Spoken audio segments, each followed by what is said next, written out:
Welcome, my friends, to my talk today, which is about your PMP. Those of you who have gotten certified recently or maybe even several years ago know the amount of work you put in. You studied, you sacrificed, you passed the exam, and then you go looking for work, right? And what happens? Silence. No recruiters knocking, no dream job waiting, no red carpet rolled out.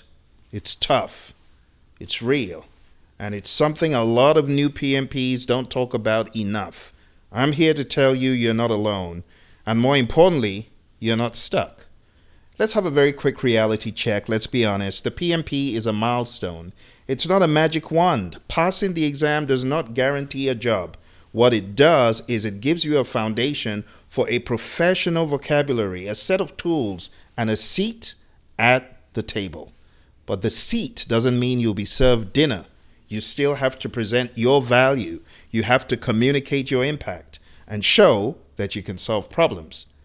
Now, what you actually need to land a role is bucketized in PMI's definition of what is project management. Come on now, you know what project management is. We often say it's the application of knowledge, skills, tools, and techniques to project tasks to achieve an end goal. So, when you think about what you need to ace that test, I want to challenge you. Knowledge. Knowledge is your foundation. Knowledge is key. It is the base. So do you know the ins and outs of project management as presented by the PMI in a traditional and in an agile sense? In other words, let's just keep it basic, plain. Do you recall your knowledge areas and your process groups as a certified PMP? Can you defend them in a job, in an interview? Can you speak to them? I remember going to a job at American Airlines and I was grilled for all I was worth about these knowledge areas and these process groups, not to mention the individual processes that piqued their interest. How comfortable are you in going into an organization without any instruction, but having the knowledge, knowing the 49 processes, understanding change management, having that knowledge of stakeholder engagement and risk response? If you have all of that and you're still as sharp as a tack, even though you got certified 10, 15 years ago, when it comes to that stuff, that's good. But guess what?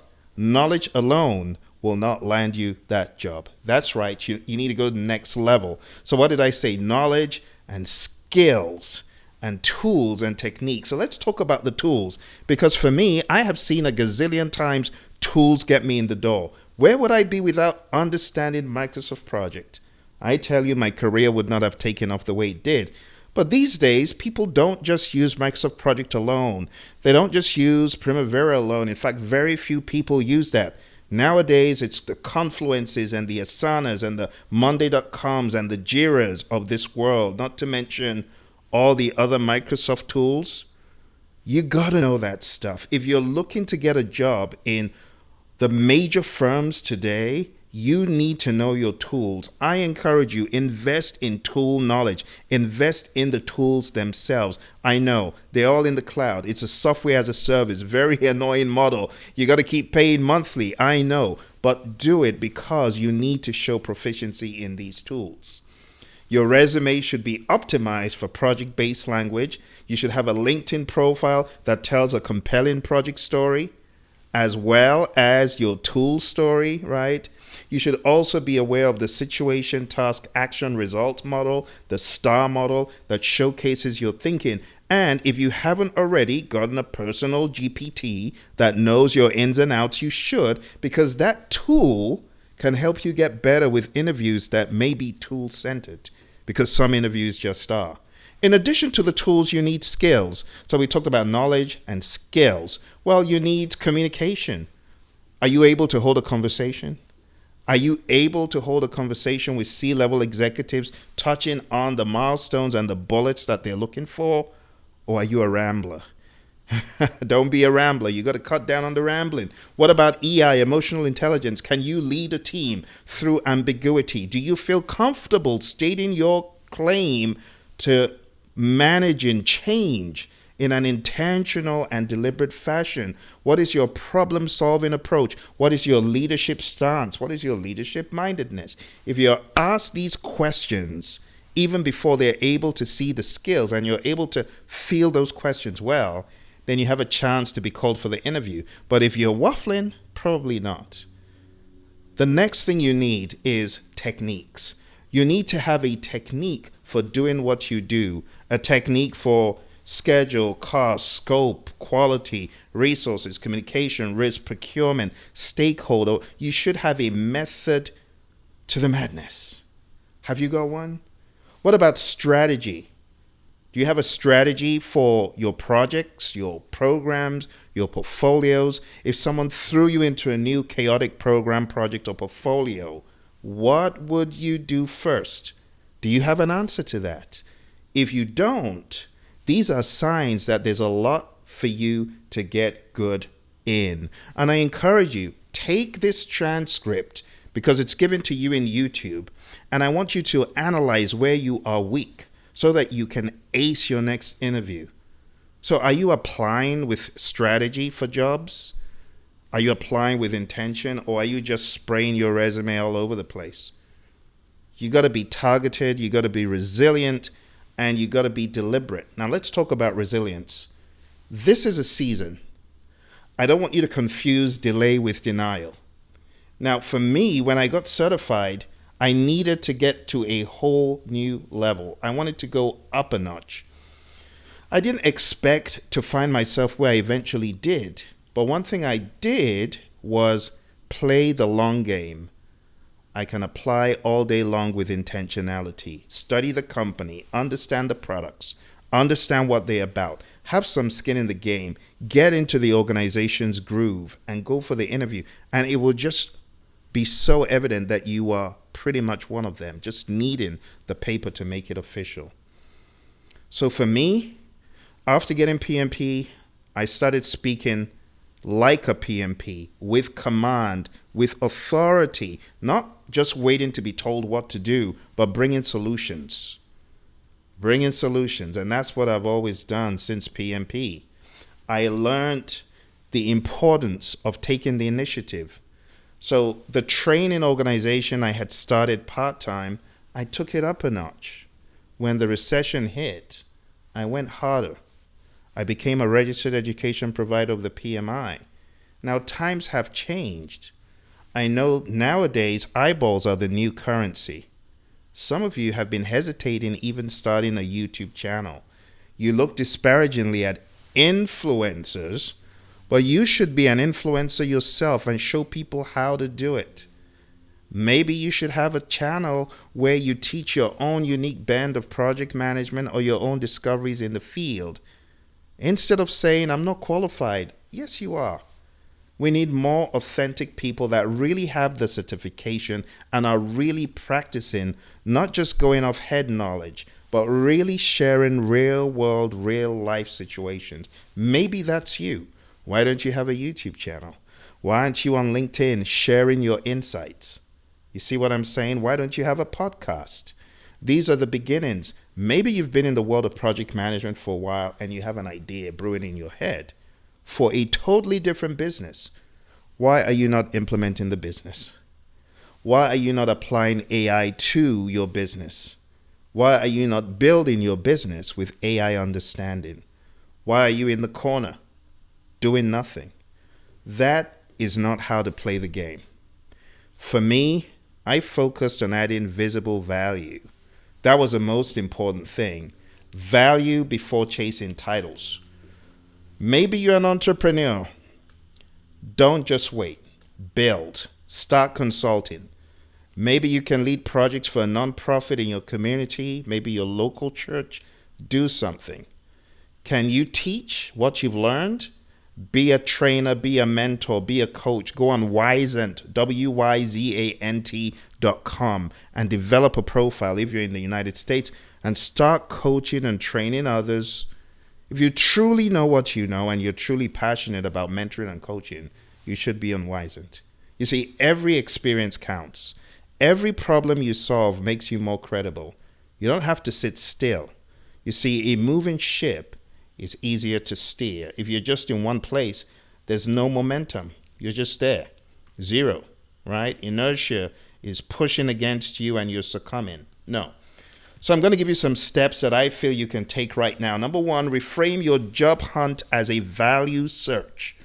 Don't feel like you're a victim. Instead of who will hire me, ask the question, where can I solve real problems? Be a problem solver. Remember my Dixiv model? Define every problem, identify the root cause, generate alternatives. Use Ed DeBono's 6 thinking hats and other innovative ways.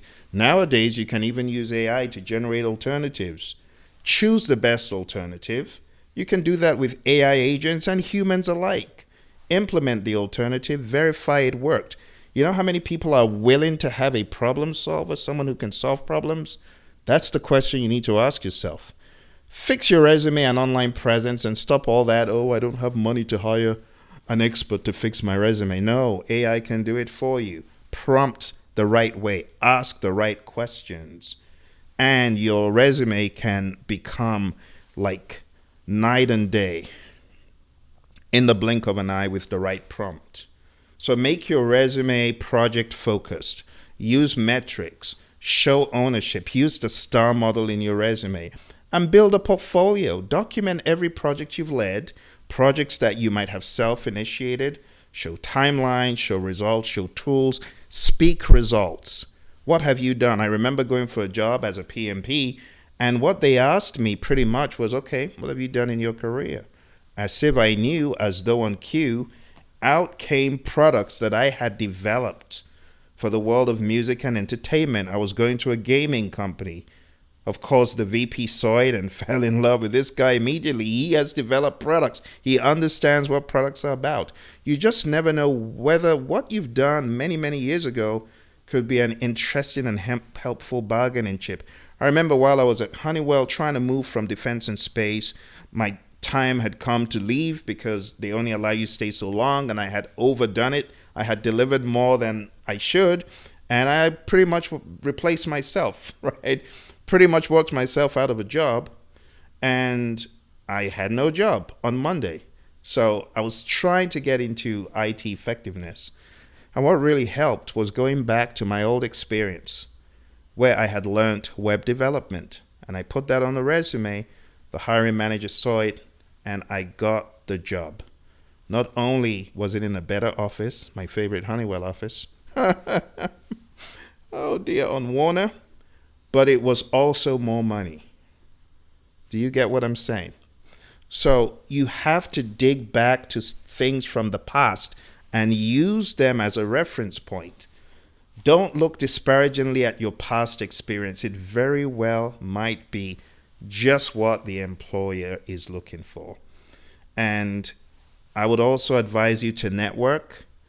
No one ever did anything great alone, as my mentor John Maxwell will say. Teamwork makes the dream work.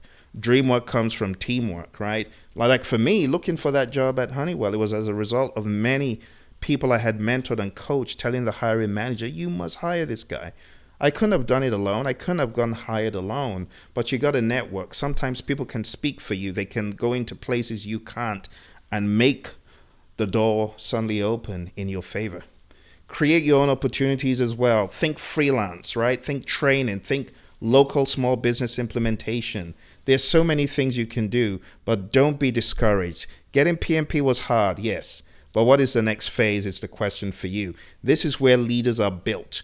Don't let rejection define you.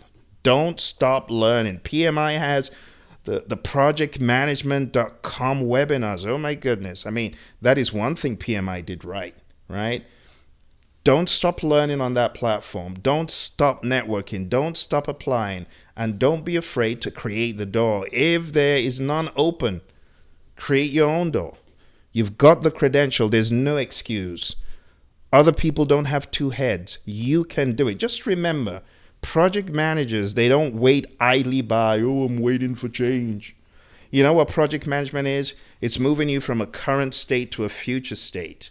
And you know project managers' mantras? The project manager's mantra is, we don't just wait for change. I'm not waiting for you to move me from A to B. I plan it as a project manager. I lead it. and I deliver it. So I encourage you, my friends, if you've been doubtful, if you've been scared, if you've been afraid, it's your buddy Phil here telling you the future is bright. You just need to take off the sunshades and perhaps you'll see it. Build your own ramp. Build your own future. The best way to be ready for what's coming is to build it. Build it, my friends. I always advise people, network with recruiters that have you in their mind. Sit down, break bread, have lunch, have some sort of communion with these people. And I'm not talking about religious communion. I'm talking about a communication, so that there's skin in the game. I cannot tell you how various entities like tech systems, I had 2 people looking out for me. They were just coming up with jobs and gigs when I didn't even know those existed, because they knew the hiring managers in the companies. If you don't have people like that, I had 2 people, Trent and Marsha. They were in my corner. They helped me get all these gigs at Motorola and American and so on and so forth. You need people like that. You can't do it alone. There are people who can come along for the ride with you. They seriously can. I remember getting into a company, Brown and Caldwell. That was where I got my big break. I met Mary, who helped me get the PMP. And if not for Aerotech, another company, Aerotech helped me get into Brown and Caldwell. And they found my resume. They found my resume on a portal.